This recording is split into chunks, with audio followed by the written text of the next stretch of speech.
Like Harry, I want to start from the beginning too, but the beginning of our individual lives. We're all born of the body, and we're born incomplete. Human infants complete the last half of our gestation outside the womb. The transition to an upright walking position necessitated a smaller pelvis, which means that the fetus has to be born when its head reaches the maximum size, compatible with the passage through the birth canal. Human gestation, therefore, has an internal and an external period. The developmental process, initiated inside the mother, continues in intimate proximity with her body after birth.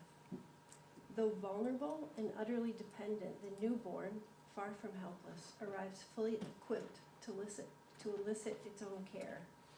The baby's delivery affects changes in the mother's body. When a baby is born, a mother is born too, Ashley Montague observed. This intimate collaboration creates a second protective envelope whose integrity and efficacy critically support the baby's development and future flourishing. Our transition to the upright walking position also coincided with the loss of our fur. The difference between ourselves and other mammals resides not solely in the greater size of our brains, but also in the fact that our skin has shed its hardness and its hairy cloak. Our loss of fur was an adaptation that afforded intensified bonding between mother and baby. Skin-to-skin contact creates a thermal, emotional, communicative, sensory motor envelope that extends the environment of the original womb. From this protected position, the baby's world gradually extends outward to the family, the community, the larger environment, and an entourage of signals. Clues about external reality come forth in smiles, sounds, gentleness of contact, warmth of embrace, solidity of carriage, the rhythms of rocking, the availability of feeding, the quality of attention, and the presence of others. Basic needs like feeding and protection are accompanied by tactile, visual, auditory, and olfactory communication. The fulfillment of these vital needs in the absence of sensory and affective exchanges is known to cause irreparable physical and psychological damage and even death to the baby. Evidence from the fields of interpersonal neurobiology and developmental psychology unequivocally concur that the biological and social consequences of this early matrix of care cannot be overstated. Abandoning the idea of the isolated self. The loss of fur and the consequent exposure of our skin to the external world is rife with biological, psychological, social, and architectural implications. Our highly developed social intelligence is one outcome of this primeval shift. To understand the full import of this trade-off, we must, as the artist Paul Klee recommended, return to our origins. The embryonic origin of the nervous systems comes from what were initially ectodermal cells, layers that were destined to become our skin. Through our skin, the nervous system is distributed over and throughout the entire body. Our skin is our earliest and most fundamental medium of contact with our world, which is why we call touch the mother of the senses. We transmigrate from the aqueous womb to the outside world clothed in the same skin. In essence, the skin is the surface of our nervous system turned inside out. The origin of our neural tissue suggests that its purpose is synonymous with that of the skin. Both serve to connect our inner and outer worlds. The origin of all of our lives is the transition from the interior of our mother's body into the matrix of relationship in which we become fully human. This reality renders the notion of the self as an isolated individual philosophically erroneous and scientifically obsolete. In place of this image, it's more accurate to consider ourselves, as Antoine de Saint-Exupéry has suggested, as each a knot into which relationships are tied. We're bound to the constraints and affordances of our biological, emotional, and social-cultural milieu. We become individuals through the constant interplay and reflexive plasticity of interpersonal and environmental forces. The true unit of evolution, then, is not the individual and his immutable genetic repertoire, but the whole dynamic of the organism and its environment. This means that we need to shift our preoccupation with our internal realities outward enough to notice the myriad and subtle ways that the external world constantly shapes us. Fully coming to terms with this profound interdependence means overcoming the dualities that have long separated mind from body, nature from culture, culture from biology, and the built environment from its natural source. Because the pragmatist philosopher John Dewey dedicated himself to overcoming such false dichotomies, his work is very helpful in this regard. Feelings as senses. Dewey's interpretation of emotion was perhaps the most controversial and misunderstood aspect of his philosophy. He did not consider emotions to be internal subjective states, but rather objective indications of the way experience reveals the world.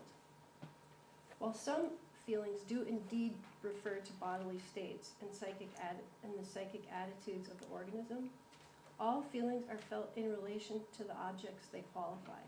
He states, the object and the feeling cannot be separated. They're factors of the same consciousness. The connection is an external one of the feeling with the object, but an internal and intimate one. It's the feeling of the object. The self loses itself in the object. Feelings belong not strictly to the person, but to the whole situation. That's why we say, as Dewey often pointed out, that the food is agreeable, the landscape is beautiful, the act is right. Such an understanding of emotion seems radical because it upsets our inherited epistemological categories. Yet Dewey was not alone in recognizing the flaw of such thinking. Gregory Bateson similarly wrote, the relationship between the self and others, and the relationship between self and environment, are in fact the subject matter of what are called feelings. Love, hate, fear, confidence, anxiety, hostility, etc. It's unfortunate that these abstractions, referring to patterns of relationship, have received names, which are usually handled in ways that assume that the feelings are mainly characterized by quantity, rather than by precise pattern. This is one of the nonsensical contributions of psychology to a distorted epistemology. To understand emotions in this way replaces the image of the isolated observer whose feelings are wholly internal with one of active participation in a sentient and responsive world of qualities that we make sense of through our own individual bodily experiences. Language further corroborates this view. In Italian, the word sentire refers not only to feeling, but also to tasting and hearing and general sensing. It's the source of the words sense and sentiment. Similarly, the English word feeling encompasses both our emotional state and our sense of touch. The word feeling derives from the Greek word for to pluck, as in to pluck a harp. And indeed, emotion sets a wave in motion. Dewey understood emotions to be eruptions in dynamic patterns of relationship, a kind of sensory perception, forming and informing our active engagement with the world. As the etymology of language confirms, we cannot separate our feelings from our bodily ways of perceiving the world, our senses from our feelings. Through our feelings, we make sense of the whole of the situation in which we find ourselves. Things begin to make sense when grasped in this holistic way.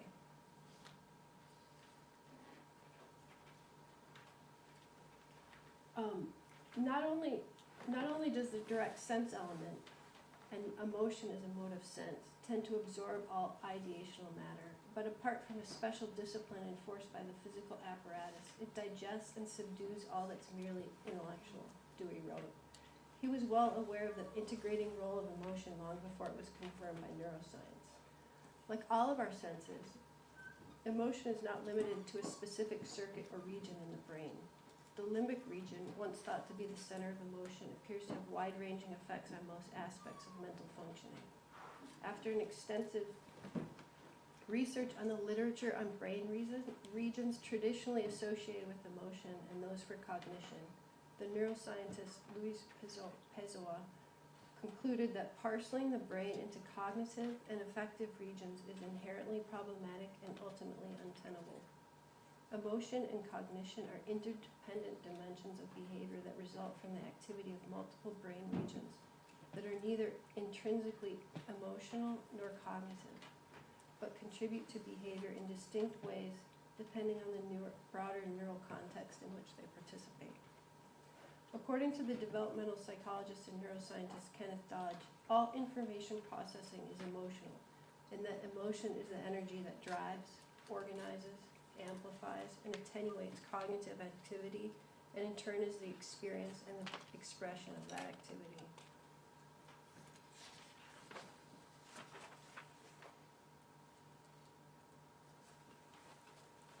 Can we get rid of that? If you move your mouse off of it. No, don't. Oh, I'm sorry. That's good. Just, if you don't have the mouse on.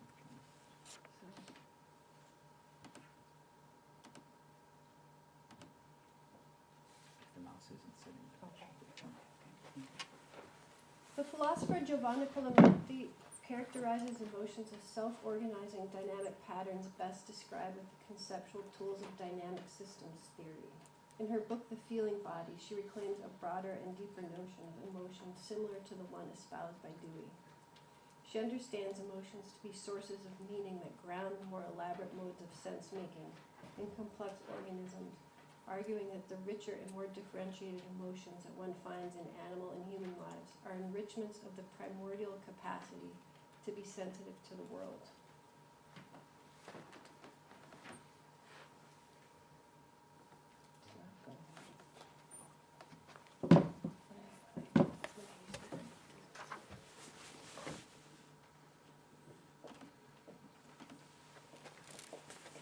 Excuse me. Meanwhile, is that, who was the person who you referred to, the feeling body? Oh, her name's Giovanna Clementi. Okay,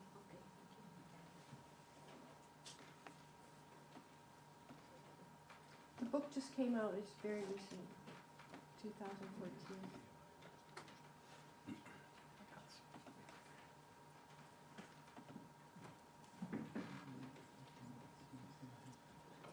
So it seems the trade advancing for having the bar. That's okay. So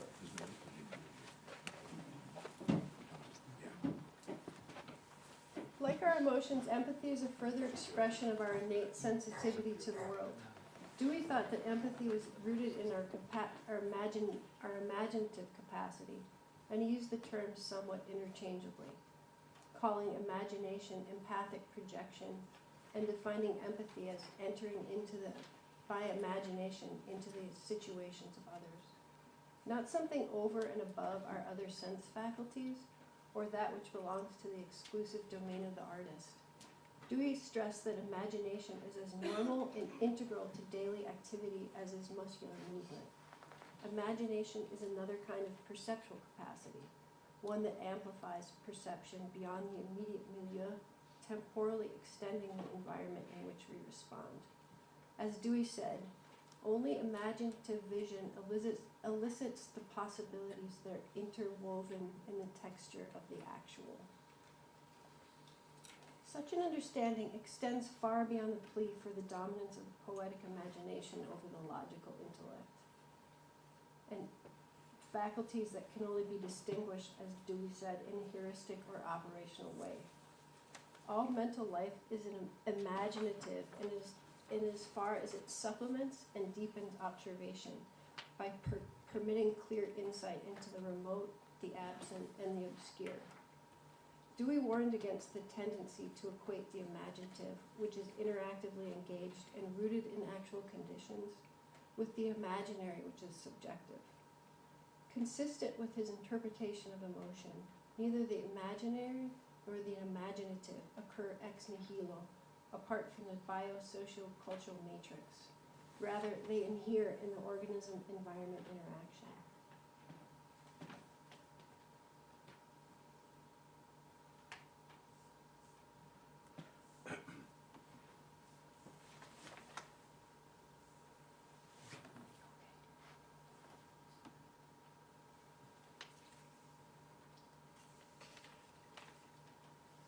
And ecology of empathy. Profoundly relational and inherently ecological, empathy reveals the structure of our interaction with the world. The Czech philosopher Jan Patočka said that the world is an empathy of a kind.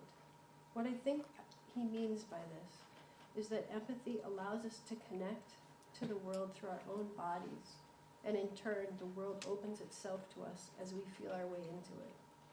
As the mutuality of the mother and baby duo so amply exemplifies, we dwell in a reciprocating circuit. We're built to be received into a world to which we must connect, into a world that fits us. Empathy is this deep reflexivity at the heart of life.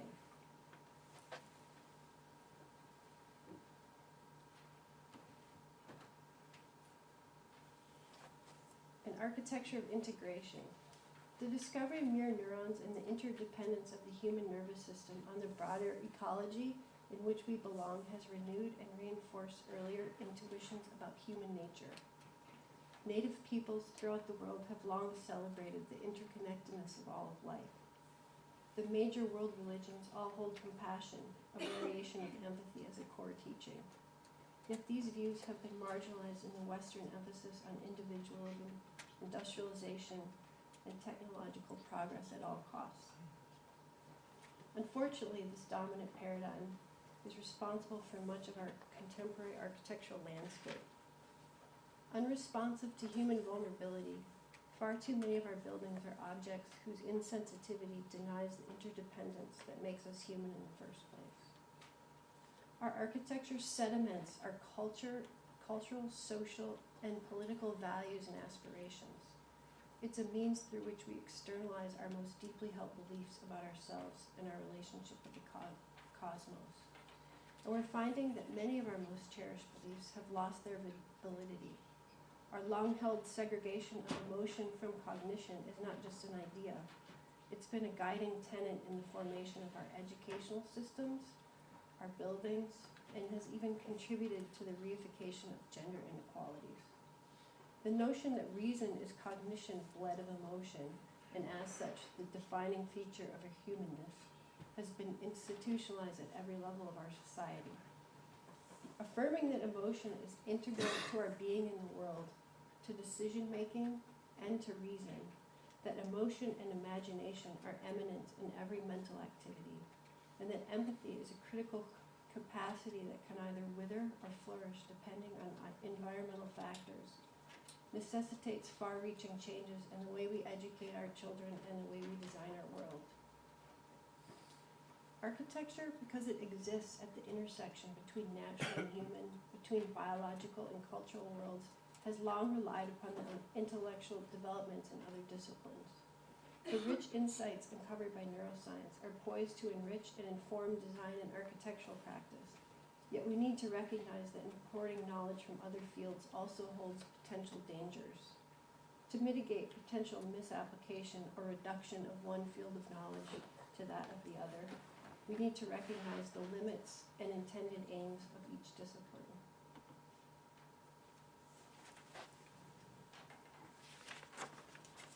Here I'd like to introduce the work of the French psychoanalyst Didier Onzieux, because his struggle to place psychoanalysis on a firm biological footing without sacrificing the wealth of its human insights provides a striking parallel to the situation that we face as architects, confronted by the new knowledge of neuroscience.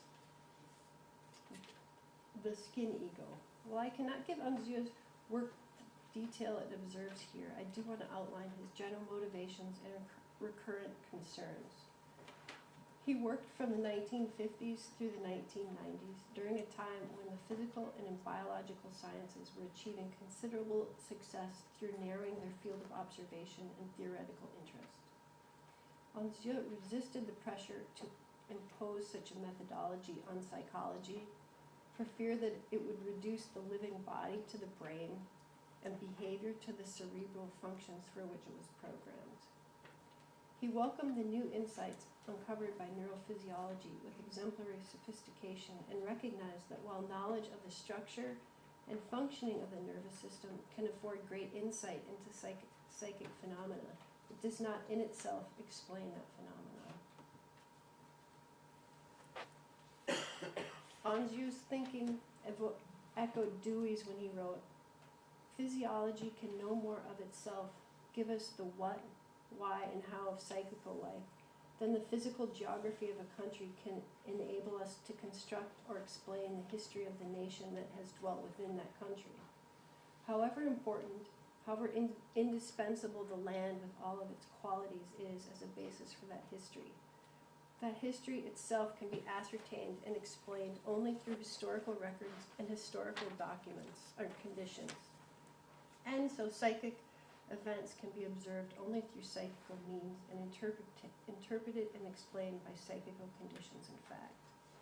In order to do this, Onzu thought it was important for the coming generation of psychiatrists to cultivate a facility for thinking in images, because an image can generate an alternative model that respects the specificity of psychic phenomena in the context of both social and biological realities.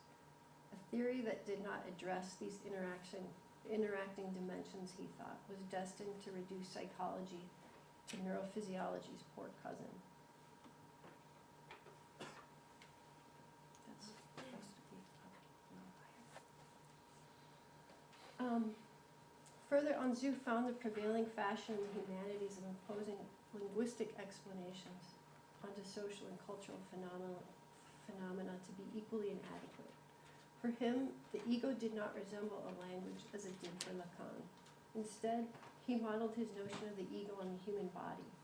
He was able to overcome the dualities of culture and biology by introducing the skin ego, a metaphor complex enough and profound enough to contain both levels of reality. By emphasizing the skin as a basic datum of an organic and imaginative order, he rooted his thinking in the biological ground from which social interaction arises.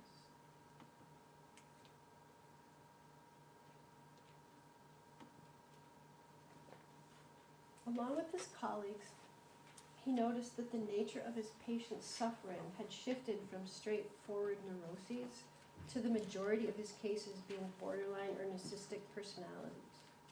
He was troubled that the modern age was producing psychological disorders that resulted from the abolition of boundaries.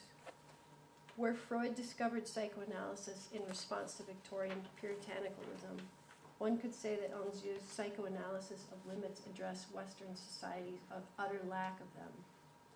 He insisted that we need to set limits on demographic expansion, on the acceleration of history, on economic growth, on insatiable consumption, on the compulsion endlessly to break records at the cost of overtraining and drug taking, on the ambition to always go faster and to spend more, with all the overcrowding, nervous tension, cardiovascular illness, and general discontent that results. He also said,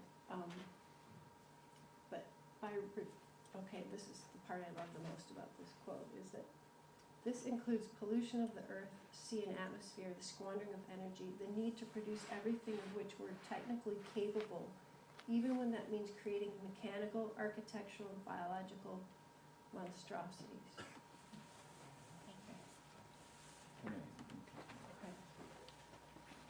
By refusing to set limits anywhere, he said, we're headed toward catastrophe. His insistence on establishing boundaries and acknowledging limits is even more urgently needed today.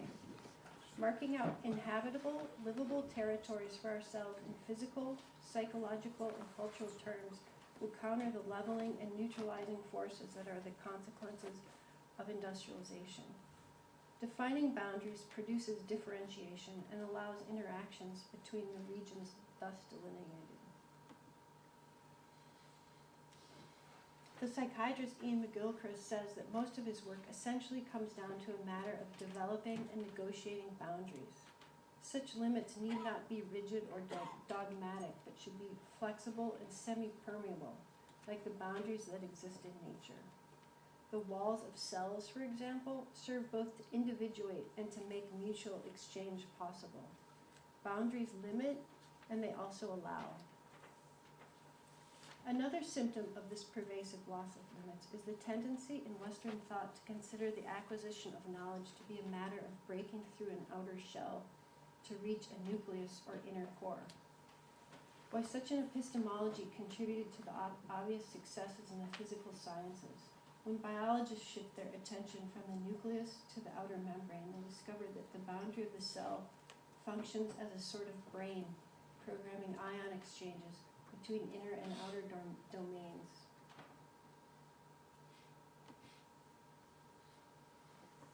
Our current focus on the brain as a center and source of all knowledge derives from a now exhausted epistemology. We tend to forget that the brain is the upper and expanded part of the central nervous system, whose primary function is to relate the organism to its environment, an environment that actively shapes thought and behavior, one that is woven through with intelligence, of which our individual nervous system is but a part. The word cortex, used to designate the outer layer of neural tissue, is the Latin word for bark or shell. Our brain itself is skin wrapped in skin. It is center and periphery at once.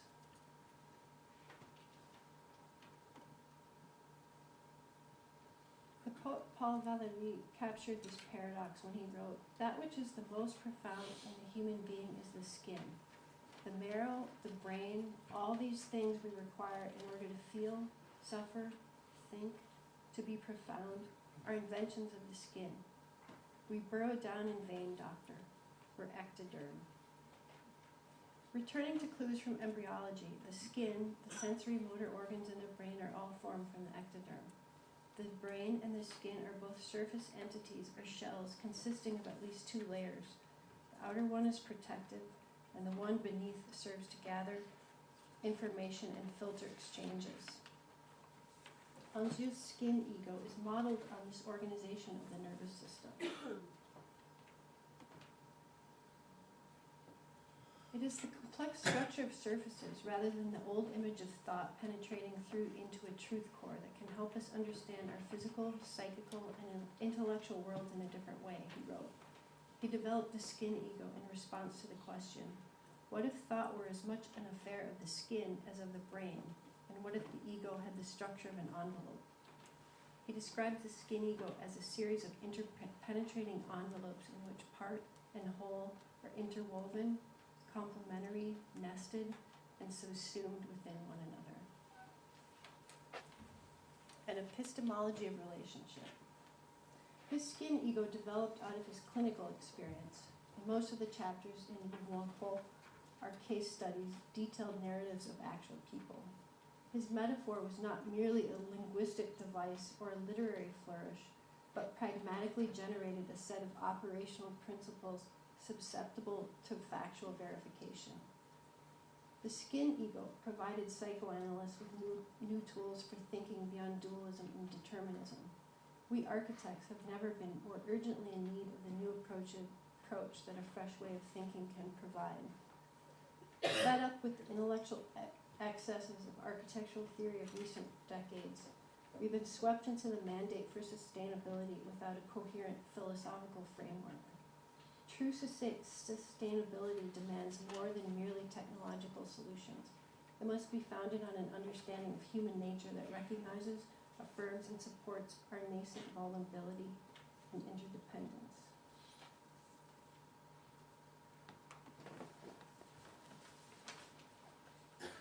The body is a nexus between separate worlds.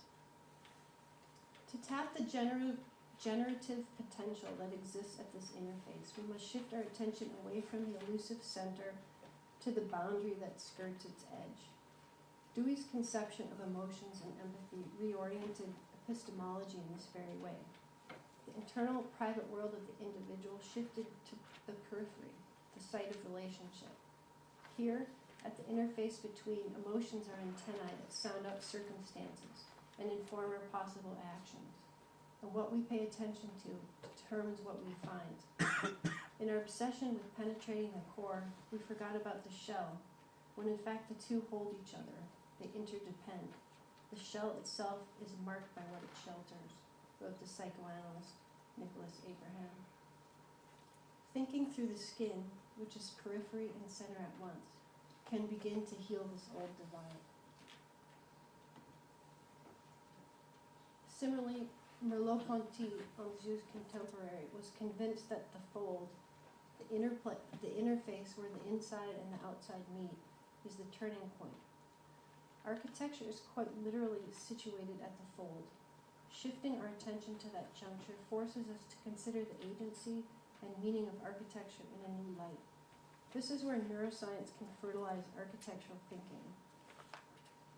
By revealing the complex and intricate functioning of our sensory motor systems, by deepening our understanding of how our nervous system binds us to our world, and showing how that world doubles back to shape us.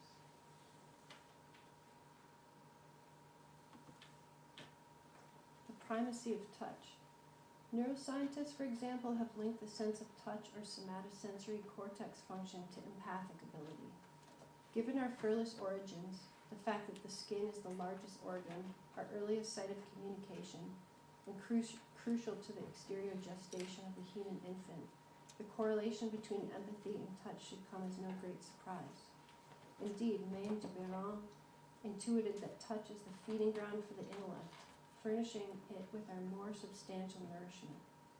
The wealth of colloquial and scientific terms relating to touching and the skin make the word touch the longest in the Oxford English Dictionary. Juhani Pallasma uses the evocative image of the Mobius strip to illustrate the way the exterior world slides into our interior. The skin is that Mobius strip. On the same surface we touch and are touched. The skin functions in a paradoxical manner as an in-between, internal and external in all of its functions. The skin is permeable and impermeable. It's superficial and profound. Truthful and deceptive, it regenerates yet is permanently drying out. It is the seat of well-being and seduction. It supplies as much with pleasure as pain.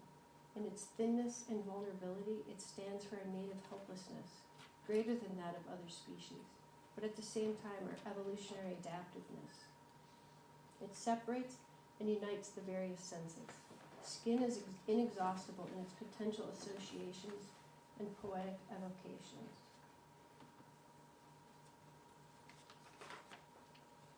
The earliest shelters were made of skin and porous materials.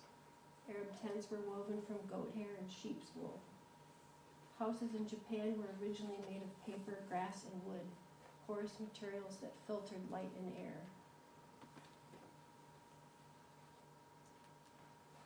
Our walls have necessarily hardened since their humble beginnings, but we've rendered our buildings inert by ignoring that the skin and the boundary it creates always serves at least a dual function, that of protecting and that of sensing. The best architects are marked by their keen awareness of this multifold task. Sensitizing matter. Alto sensitized matter in his meticulous attention to how materials touch the body. He wrapped handrails and doors with leather to allow contact between skin and skin. Our body heat is conserved in the transfer. Whereas every time we touch metal, heat conducts away from the skin, diminishing some measure of our energy in interchange. He similarly wrapped concrete columns and otherwise cold material in rattan or wood at body level, fully aware that in the presence of materials that were once living, that once breathed themselves, our bodies can loosen and relax. Stephen Hole has developed the notion of porosity. His fabric sack-lined formwork at the Herning Museum of Art in Denmark evokes the aging and vulnerability of skin.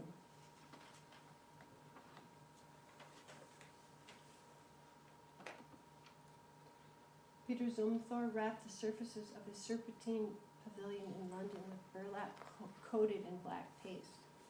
He chose the material for its texture, which would permit micro shadows deepening the darkness of the black, but also because he hoped that the familiarity of the material would trigger memories, dignifying the humble and capturing the mind of the perceiver in the interchange.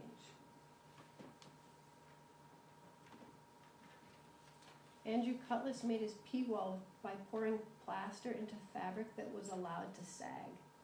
The result is a wall that evokes the contours of human bodies. It's no wonder that the viewers at the San Francisco Museum of Modern Art, where it was displayed, could not keep their hands off of it. Later, when the work was removed from the museum and left outside, birds built their nest within the shelter of its curves. At the l'Institut du Monde Arabe, the architect Jean Nouvel was among the first to introduce movement into the skin of the ubiquitous glass curtain wall. In a pattern evocative of Arabic latticework, metal diaphragms dilate like eyes in response to light, dramatically altering the interior atmosphere while regulating the temperature. Unlike Nouvel, whose brise soleil moves mechanically and unfortunately no longer functions, the architect Doris Kim Sung is experimenting with thermal bimetals that respond to environmental conditions biologically. Her installation in Los Angeles, entitled Bloom, is a bimetal structure that resembles a giant working. The work is comprised of 44,000 tessellated tiles, each of which is slightly different in size, shape, and position, allowing the whole structure to respond optimally to temperature fluctuation. She modeled her design on the skin of a fish. A brick wall is the same shape over and over again, she said, but if you look at a fish, each scale is a unique size and conforms to its specific location on the body. Her early training in biology is evident in the sophistication of her design. The artist Ned Kahn, who trained formally in botany and environmental science, creates wind veils that grace the facades of parking garages. More than a strategy to mask the banality of the structure, the veils shiver in the wind and they create sound, shelter the interior by regulating light and airflow, and render invisible air currents visible.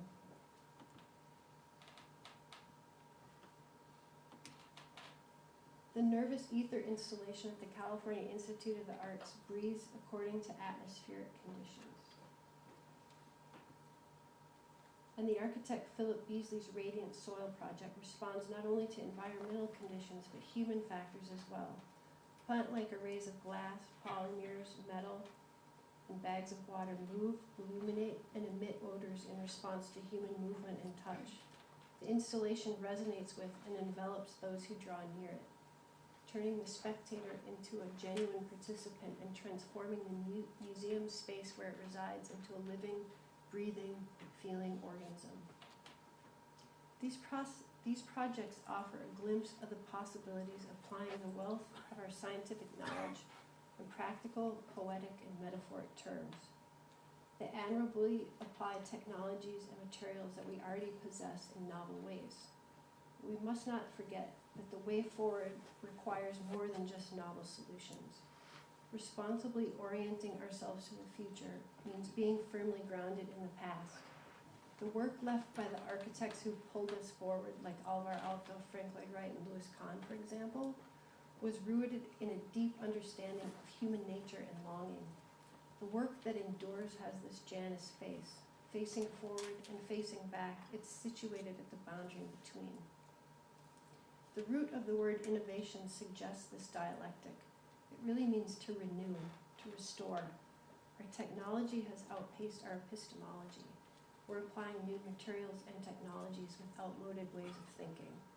Too often our renewals rely on high-tech add-ons, and we fail to recognize that no amount of mechanization can resuscitate what's already dead.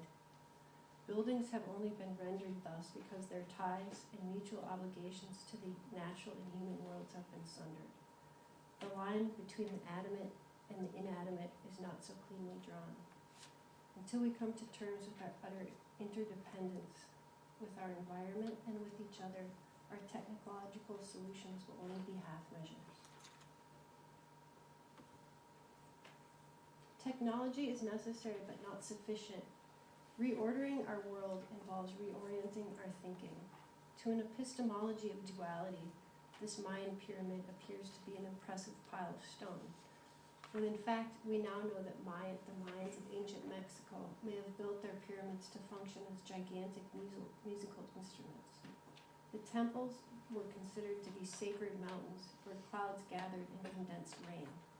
The sound of footsteps on the massive stairs that surround pyramids such as Chichen Itza sound curiously like echoing raindrops. Research suggests that the pyramids could have been built deliberately for the purpose of playing rain music. The pyramids were designed with varying configurations of stairs and landings. Some are even, while some are punctuated with platforms. When acoustic engineers compared the frequency of sounds produced by people walking up El Castello, a hollow pyramid in the Yucatan, with those generated at the solid, unevenly distributed staircase at the Moon Pyramid in central Mexico, they discovered a striking similarity between the sound frequency at both sites, suggesting that the rain music resulted in the sound waves that propagate along the stairs. Propitiation of the gods occurred through the bodily participation with the medium of the temple. The temples were not objects, but instruments brought to life by the bodily movements of the supplicants. The music of skin on stone delivered the quenching rain. The skin of the foot and the ear not only functioned in harmony with others, the design of the temple enlisted them in unison to effect changes in the larger environment.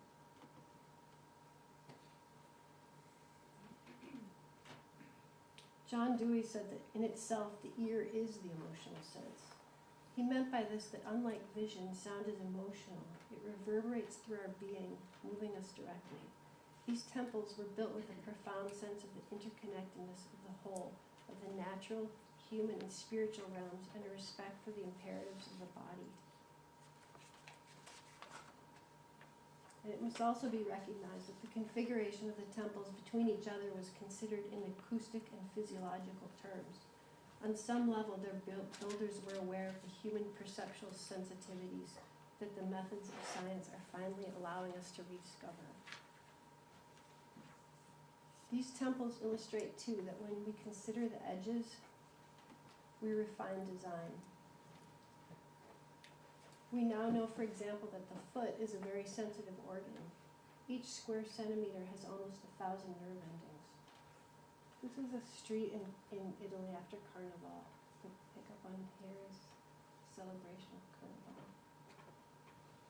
We orient ourselves in the world not only through our brain, but also through the mind of our feet. Each step we take sends an electrical, chemical symphony through our body, and the signature of the piece depends on the nature of the surface with which the foot makes contact.